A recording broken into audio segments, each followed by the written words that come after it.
All right, so welcome back to 2019 Lone Star Film Festival. We're back here in Cowtown. Oh man, it's so great to be back in Cowtown. Yeah, welcome. Well, I mean, you're not from here originally. I'm not from here, but I used to live here 9 years ago. Oh, well, right down the street on Cotton Depot Lane. Oh man, so this really is like homecoming. Exactly. I used to walk by the AMC theater there, so it's like amazing to have, the film screen there 9 years later. It's kind of it's so definitely cool. homecoming. Yeah, okay, so let's talk about a little bit about your film, Sleeping in Plastic, headlining film at the festival this year, opening night. How did that cool. happen? We're so grateful for the Lone Star Film Festival, Chad, the crew, the programming team, the volunteers. It's like absolutely dream come true. You're just so fortunate that you get a chance like this, and I'm very grateful for it. Yeah, definitely. All right, so for the folks that couldn't join us here, can you give us like a little teaser, little spoiler-free teaser? Yeah. Oh, about the film? Yeah. The film. So, Sleeping in Plastic is about a high school wrestler and who meets this mysterious drifter and her lover. But lives intertwine and spiral out of control when he becomes her escort driver. So it's a little dark, but it's a love story about people doing things just try to escape their environment and their situation. But ultimately, it's a love story, and it's about love and pain. So. All right. So where did that kind of what sparked that story for you? Well, yeah. When I first started writing this, I started my career as a photographer. Okay, nice. And one of my favorite magazines ever is Texas Monthly, and I was fortunate to work with them so much. And they're a really great publication. The stories, the writers, the photos. It's just great. And they would send me on the road on all these different assignments. And there was one time drove 5,000 miles around Texas in 21 days. Sounds about right. Yeah, and I got to see so many different things and meet so many different people, and I was selfish and I didn't want these faces or stories to end, so I would make up my own. And I love Texas as a backdrop. It has this mythical feel. It has this sort of landscape that draws me in. I'm drawn to shadows, what pops out of the shadows. So it's a Texas noir. And then when I was on the road, I started writing the script, and I used to be a high school wrestler. So there's something. I knew I had these elements. I had the environment. I had these characters, and I wanted to kind of uncover what happens. What are the consequences of your actions, good or bad? That's what I wanted to uncover. So, and then when I was writing, I loved the themes of love, lust, and loss, and how sometimes those definitions blend together. Your definition of love might be my definition of loss, and your lust is my love. It's just it gets intertwined, I think, sometimes. So that's how it kind of started. I love your description of. You have such a photographer's description of the noir genre. The shadows and everything. I was just I love that. Yeah, it's. I think that's. I think I'm a happy guy, but you seem happy, but you could also be an actor. I don't know you. Oh, I'm a terrible actor, but the content, it's an intense film because it's also inspired by this song by John Lennon called Mother. Okay. Have you know that song? I'm not familiar. Oh, he wrote that song while my sister would kill me if she heard me say it. It's great. He wrote that song while he was going through primal scream therapy, and so it's one of the first songs that you hear a singer belt out at the end. Yeah. And I wanted a movie like that. I wanted something so aching and so gritty, and not only that. The lyrics are phenomenal. It's mother, you had me, but I never had you. Father, you left me, but I never left you.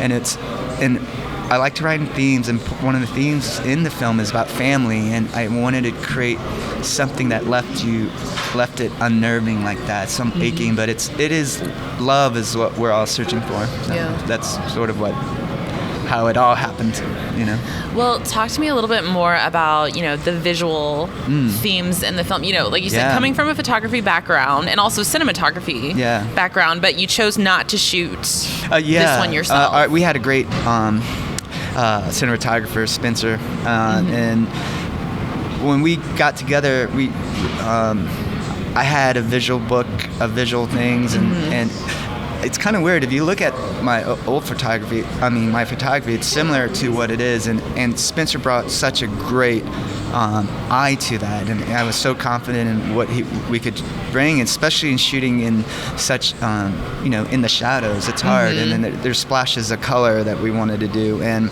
we talked a lot about how each frame, I wanted to be like a portrait or still life or things like that. So that was the idea. Yeah. Of it, yeah. Are you a big fine art fan? Like, I do. Like the old painting masters and everything. I like looking at that.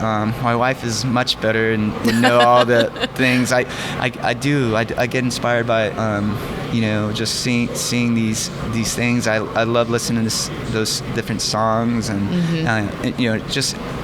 I think because it gives you empathy. Especially as a writer, you want to try to write with that in mind, how it feels to be in someone else's shoes and things like that. So I'm very curious about that sometimes, and the human behavior and human emotions and that aspect. Yeah, it's really interesting to me if you watch a lot of genre films. How often different art forms play into those.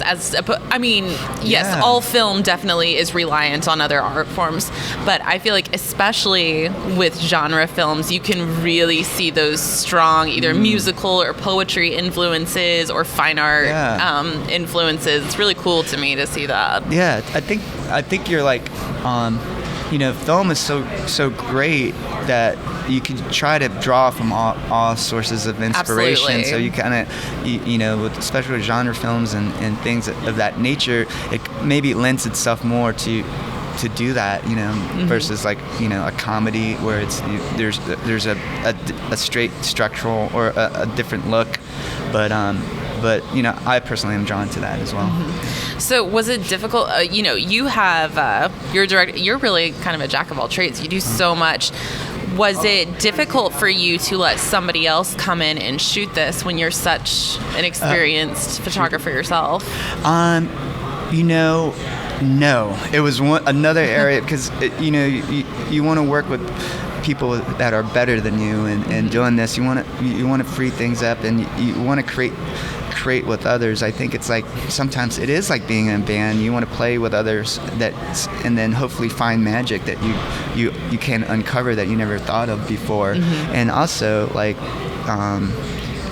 I wanted to also be aware of like working with the performances, working with other things. There's just so many things to do, but when you have the trust and someone experienced behind the camera, and you let them do their job, you let them roll, you let them go, and it makes it better. It makes the whole project better when you do that. I think when you work with people who are better than you. Yeah. And I was lucky to do that working with our production designer. Cinematographer, all the guys and girls who helped make this special. Yeah. So you're coming from a short film background, right? We did a couple shorts before that. Yeah, tell me about like the journey between like from being a photographer where it's for the most part just you. You may have a lighting assistant sometimes, but it's probably not in journalism. So going from there to a short film, and now you're going even bigger to a feature film. So yeah, tell me about like your personal journey there.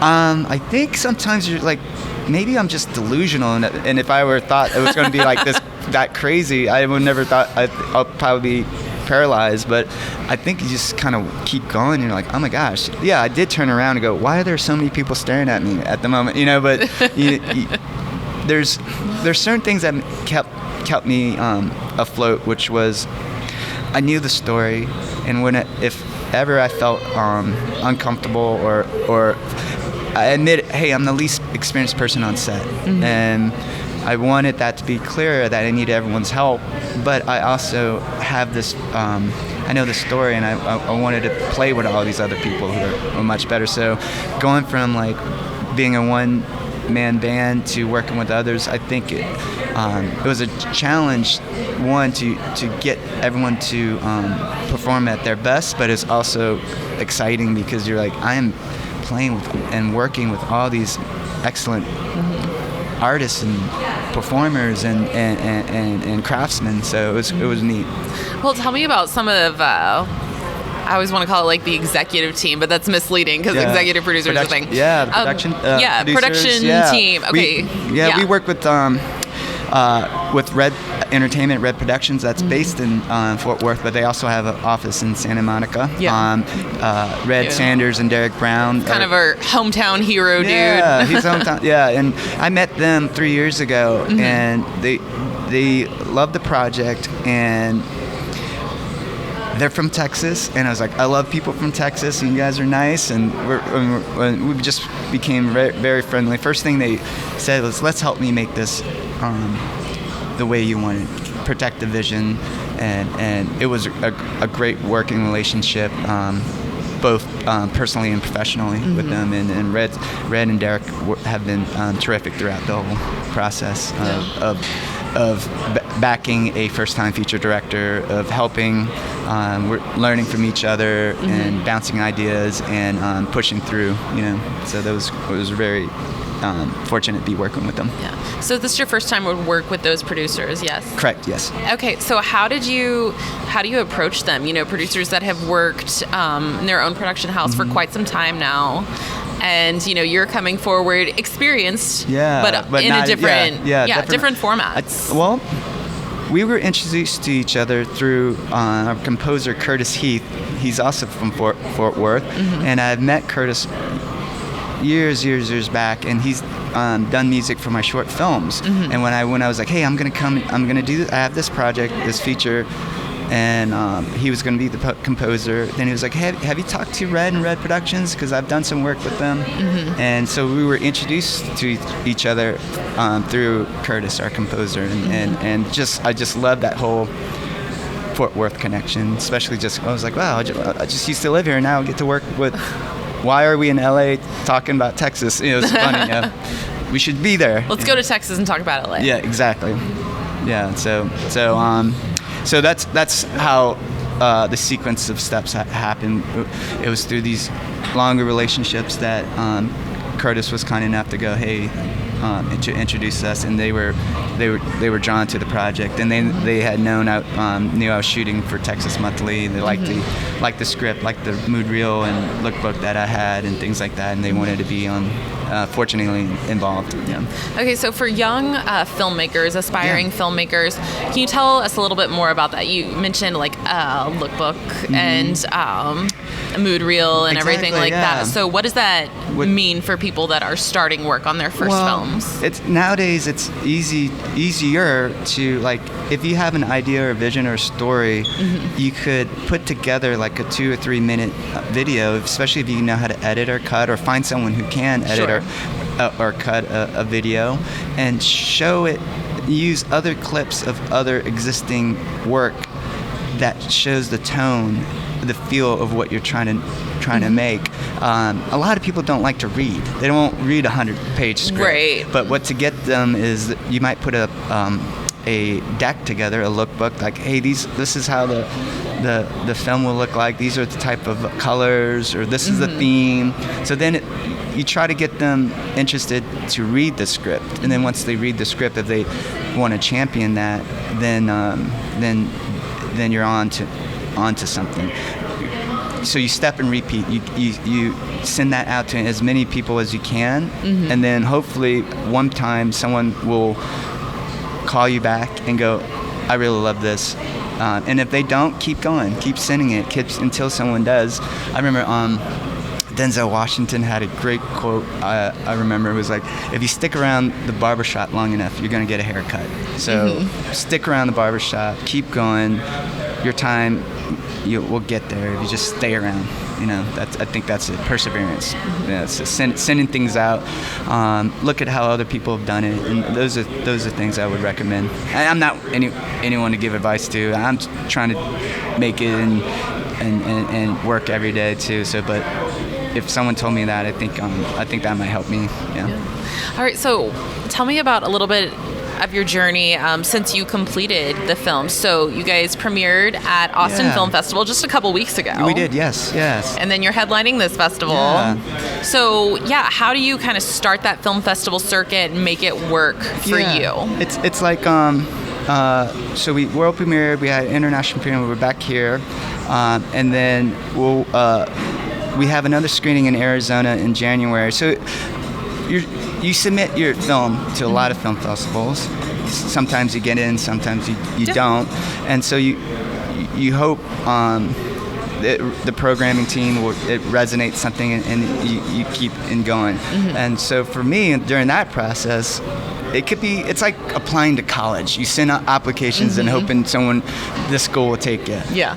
During that nervous time, I would write and wait and write and work on projects and and then it's out of your control. Sometimes people like it, people don't, and then when you get a call, that's why all these little things that happen, screening here at Lone Star is just amazing. I don't know how that happens, but I'm not complaining, so I'll take it after multiple rejections and every different ones, and that's okay because you guys step back and try to enjoy the process. And I know it's hard, it's difficult, and there's no secret recipe. I think the only thing is trying to do it the best you can and grow as a filmmaker. I think that's the idea.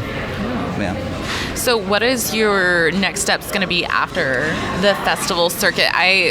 When I tell people I'm visiting a film festival this weekend, a lot of people who have not been there say well, what do you do so you sit around and watch movies all day? I'm like, well, you can. I know you can't. Yeah, film festivals is so important because they champion independent films. We don't get to see these voices, these short films, these long films, because they don't pop up in the theaters as much. You have all these unique voices, unique talent out there, and for us, while this plays on, we want to do it again. So it's fun. It's fun to work. It's fun to kind of create and do that. But for people who haven't gone to film festivals, it's a new thing because you get the chance to talk to the filmmakers and see the process or understand, because it is like any business. You have a service or you built a house. Now you got to invite people to come and see the house. Be the open house. Yeah, I got an open house, bake some cookies, make it smell good, and have that all going. So film festivals are great and a chance for filmmakers to show their work and to show it to an audience for the first time. All right, so you just came out of a panel called Meet the Filmmakers, and it was really kind of sort of a master class on getting started with your first feature. So tell me a couple of the bits of wisdom that you drop on the young filmmakers in the crowd. Some of it you already had told me here. It was we just had a great panel with these other filmmakers, and I think to boil down what was just happened, champion yourself, work at it, find people who you want to work with, research, find what they call comparable films that you think are near the stories that you want to tell, research that. How did they get it? How they start? What are the actors? What are the distributors? So it's just a lot of research, a lot of knowing. You don't have to, you can go to film school, you can do this, call a filmmaker up, shoot an email, work on different sets. Those are unique things that you can do, and build from that and gain confidence. It's a very difficult industry, so every little win helps. Every little, if someone reads it, even if it's your neighbor that reads your script, that's a win. Absolutely. So start small, lay each brick each day, and then you'll get a wall one day. So I did want to ask, and I don't know how into social media and stuff you are, But these days, I think there's so much pressure around your social media presence, particularly for young artists. So, I mean, how involved in that are you? Do you have any advice on how to promote yourself appropriately on those platforms? Yeah, it's definitely a big thing that people are definitely where your Instagram, Facebook, and things like that. It's all about content, I think, right? And you just kind of build on each one. Each it's the same thing. People, I think there's a saying about just get better, just show better work, show better pictures, interact with other people, and it's not always about us sometimes. And we want to talk about us all the time, but be engaged with other people. Like one of the panelists talked about the human network. I think that's important. You meet someone, and then the Instagram group. But that human network, I think, is more important to me because it's building relationships, and if you expect. And doing things for other people, I think that's great, because if you do things for other people and not expecting anything in return, I honestly believe they'll come back to you. I think those things help. Building relationships and networking, meaning not just because what could you do, what could they do for you? It's what can you help them do. I think if you reframe that way, I think things will follow through. Yeah. Well, before we go, where can people kind of catch up with you and learn a little bit more about Sleeping in Plastic and about your upcoming work? Great. We have a website for Sleeping in Plastic. It's sleepinginplastic.com. I've also got an Instagram account. It's a handle Run Van Run, and you could catch our production company, Go Pop Films. .com, and then you'll see what's going on, what we have up next, and hopefully catch you at some future festival screenings. And you'll check out new screenings, any other press or any kind of reviews, and if you want to throw tomatoes at your screening, it's that you can, or what have you. But we're excited. Not that we recommend that kind of thing, but if that's your deal. Yeah, it'd be awesome. But definitely sleepinginplastic.com. Awesome. Van, thank you so much for taking some time with us, and congratulations. Yeah, thank you very much. I appreciate it.